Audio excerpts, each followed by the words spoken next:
Welcome to my channel. ಇವತ್ತಿನ ವಿಡಿಯೋದಲ್ಲಿ ನಾನು ಕುಂಬಳಕಾಯಿ ಪಲ್ಯನ ಹೇಗೆ ಮಾಡೋದು ಅನ್ನೋದನ್ನ ತೋರಿಸ್ಕೊಡ್ತಾ ಇದ್ದೀನಿ. ಇದು ಬಿಸಿ ಬಿಸಿ ಜೋಳದ ರೊಟ್ಟಿಗೆ ತುಂಬಾ ಚೆನ್ನಾಗಿರುತ್ತೆ. ಖಂಡಿತ ಮಿಸ್ ಮಾಡದೆ ವಿಡಿಯೋ ನೋಡಿ. ನೀವು ಕೂಡ ನಿಮ್ಮ ಮನೇಲಿ ಟ್ರೈ ಮಾಡಿ, ತುಂಬ ಟೇಸ್ಟಿಯಾಗಿ ಬರುತ್ತೆ. ಜೋಳದ ರೊಟ್ಟಿಗಂತೂ ಹೇಳಿ ಮಾಡಿಸಿದಂತಹ ಪಲ್ಯ. ಹಾಗಿದ್ರೆ ಬನ್ನಿ ಈ ಕುಂಬಳಕಾಯಿ ಪಲ್ಯನ ಹೇಗೆ ಮಾಡೋದು ಅಂತ ನೋಡ್ಕೊಂಬರೋಣ.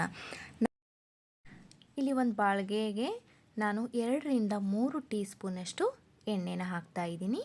ಎಣ್ಣೆ ಕಾದ ನಂತರ ಸ್ವಲ್ಪ ಸಾಸಿವೆ, ಸ್ವಲ್ಪ ಜೀರಿಗೆನ ಸೇರಿಸ್ತಾ ಇದ್ದೀನಿ.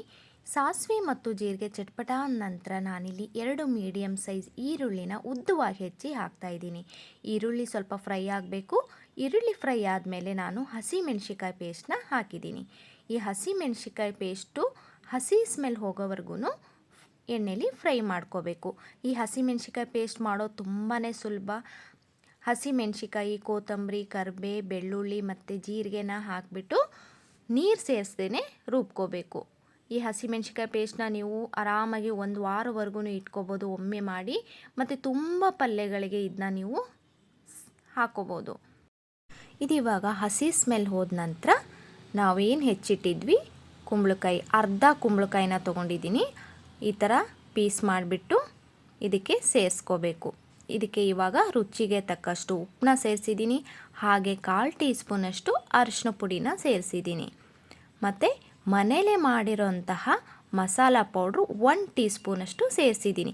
ಇದೊಂದು ಮಸಾಲ ಪುಡಿ ಇದ್ದರೆ ಸಾಕು, ಬೇರೆ ಏನೂ ಬೇಕಾಗೋದಿಲ್ಲ. ಮತ್ತು ಮನೇಲಿ ಮಾಡಿರೋದ್ರಿಂದ ತುಂಬಾ ಚೆನ್ನಾಗಾಗುತ್ತೆ. ನೆಕ್ಸ್ಟ್ ಇದಕ್ಕೆ ಗುರಳ್ ಪುಡಿ ಅಂದರೆ ಹುಚ್ಚೆಳ್ಳು ಪುಡಿನ ಸೇರಿಸಿದ್ದೀನಿ. ಸ್ವಲ್ಪ ಬೆಲ್ಲ, ಇದೆಲ್ಲನೂ ಸೇರಿಸ್ಬಿಟ್ಟು ಚೆನ್ನಾಗಿ ಒಂದು ಸಾರಿ ಮಿಕ್ಸ್ ಮಾಡ್ಕೋಬೇಕು. ನೋಡಿ, ಈ ಥರ ಮಿಕ್ಸ್ ಮಾಡಿಬಿಟ್ಟು ಒಂದು ಚಿಕ್ಕ ಗ್ಲಾಸಲ್ಲಿ 1 ಗ್ಲಾಸ್ ನೀರನ್ನ ಸೇರಿಸ್ಕೋಬೇಕು. ಇದಕ್ಕೆ ನೀರು ಜಾಸ್ತಿ ಬೇಕಾಗೋದಿಲ್ಲ ಮತ್ತು ತುಂಬ ಹೊತ್ತು ಕೂಡ ಇದನ್ನ ಬೇಯಿಸೋ ಅವಶ್ಯಕತೆ ಇರೋದಿಲ್ಲ.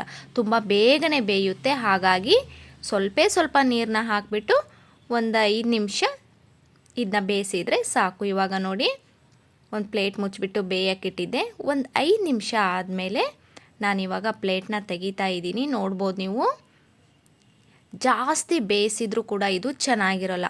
ತುಂಬ ಸಾಫ್ಟಾಗಿ ಇದನ್ನ ಬೇಯಿಸ್ಕೋಬಾರ್ದು. ಸ್ವಲ್ಪ ನೀರು ಹಾಕಿ ಕಡಿಮೆ ಬೇಯಿಸ್ಕೊಂಡ್ರೆ ಕುಂಬಳಕಾಯಿ ಪಲ್ಯ ರೆಡಿಯಾಗುತ್ತೆ. ನೋಡ್ಬೋದು ನೀವು ಎಷ್ಟು ಚೆನ್ನಾಗಿ ಬಂದಿದೆ ಅಂತ. ಇದು ಬಿಸಿ ಬಿಸಿ ಜೋಳದ ರೊಟ್ಟಿಗೆ ತುಂಬಾ ಟೇಸ್ಟಾಗಿರುತ್ತೆ. ಖಂಡಿತ ಒಂದು ಸರಿ ಟ್ರೈ ಮಾಡಿದ ಮೇಲೆ ರೆಸಿಪಿ ಹೇಗೆ ಬಂತು ಅನ್ನೋದನ್ನ ಕಮೆಂಟ್ ಮೂಲಕ ತಿಳಿಸಿ.